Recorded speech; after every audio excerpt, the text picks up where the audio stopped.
My drive home today, I was thinking about the war that's going on. The war. There is a war happening. There's a war going on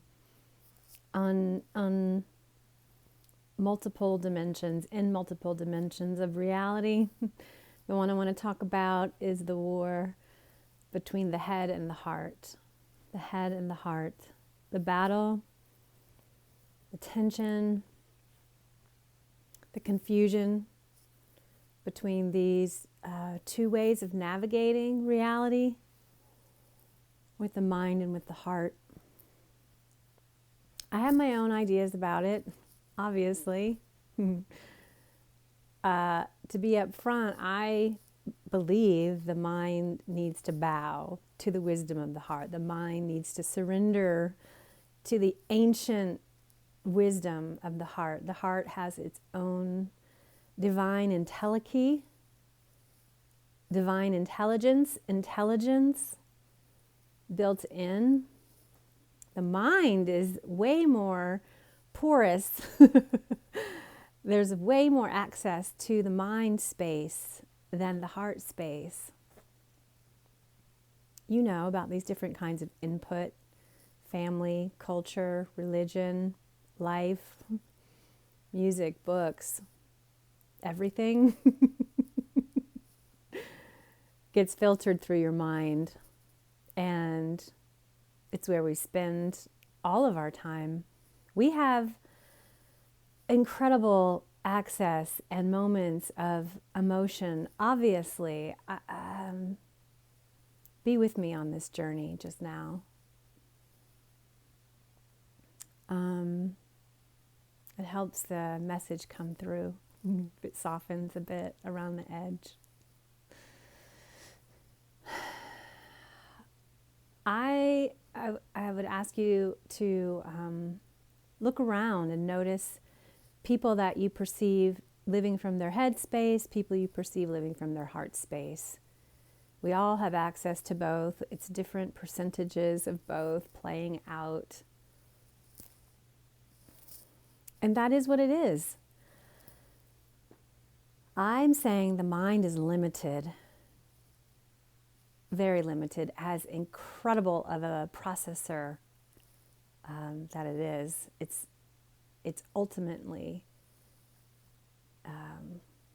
limited, and therefore not as sophisticated as the power, the energy, the wisdom, the knowledge, the information that comes through tuning in your consciousness to the energy of the heart. We spend so much time in the mental realm, and then we defend that realm as if it's us. And I've noticed so many people needing to use words to help them feel regulated, that they're using their words, they're telling their stories, they're obsessing about information, receiving information, digesting information, sharing information, discerning information.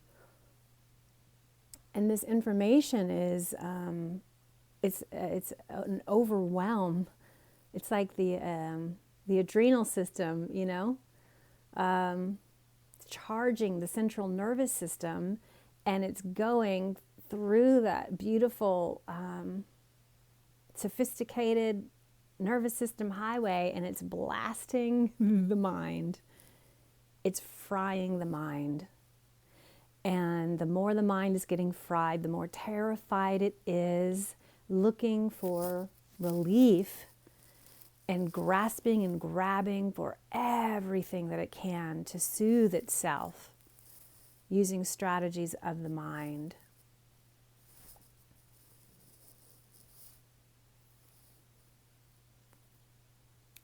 I think when there's excess chatter, an inability to soothe, waking up at 2, 3, 4, 5 a.m., racing mind, that's not normal.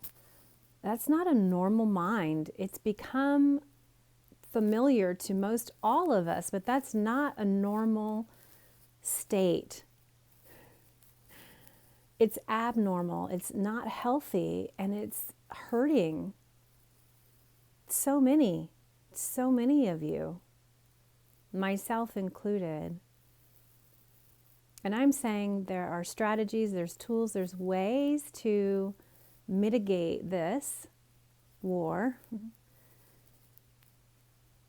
I know you want relief, and I know it's terrifying to let go, and more terrifying to think about surrendering to the uncertainty of the next. It's everything the mind is ultimately afraid of. It's triggering our deepest core shit, all of us. And we have what we need, the tools at hand to regulate that. I would offer that when this is clogged up, this is available. There just needs to be a flush to the system. You are just simply constipated. You may not realize this, but when you feel your way, when you feel your feelings, when you feel the fear and you feel the overwhelm and you feel the terror, when you feel everything that you're so afraid to feel, with consciousness, with your own presence to being embodied, your willingness to be embodied and to experience what you know is going to be hard, again, because we've all experienced it already. We're terrified to continue to experience things that cause us pain. When we are brave enough, when you're brave enough to do it, to feel, to move down into, out of the mind, down into a more authentic version of the experience, the emotion that you discharge, whether it's anger or rage or betrayal or shame or anxiety, any of it, grief, big one, when you are willing to discharge that energy by feeling it, not by talking about it, but by feeling it, moving it through your system, you allow space for the constipated version of you that was clogged up in the head in your mental realm to shift and move and go through your system. You unplug, you unclog, you de-gunk when you feel your feels. When you feel your feels, you allow everything that's been tight to soften, to loosen, to release. You do that. No one can do that for you. As much as we would like to offload some of this, and we do it. And that's the problem between people right now. We're not taking responsibility for our pains. We're stuck in this mental realm and we're fucking projecting the shit, our unresolved, unintegrated, dark shit, clogged up shit onto other people. And we're doing it all the time. And we're hurting each other because we haven't dealt with the hurt that is alive inside of us that we're pretending isn't there. Whoa.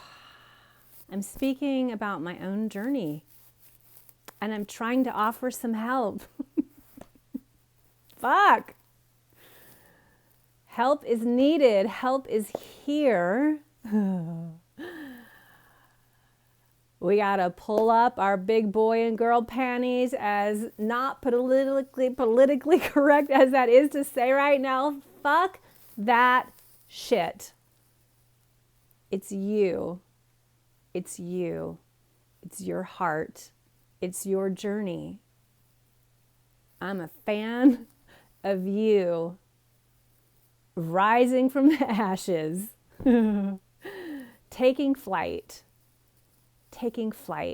There is support out here. There is help out here. You cannot do it alone. And if you think you can, that's another fucking problem. You cannot do it alone.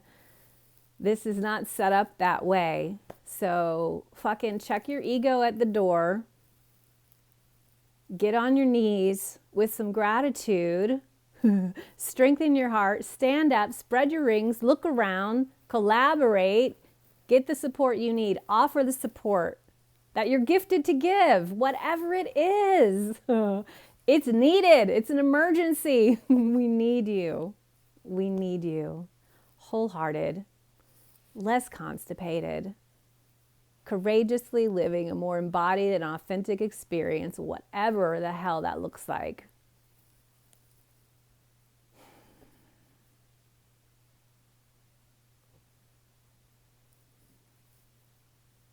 I love you. I love you. I love you. Be well. Take care. Just consider moving it down, clearing it out. If I can do it, you can do it. If I can do it, you can do it.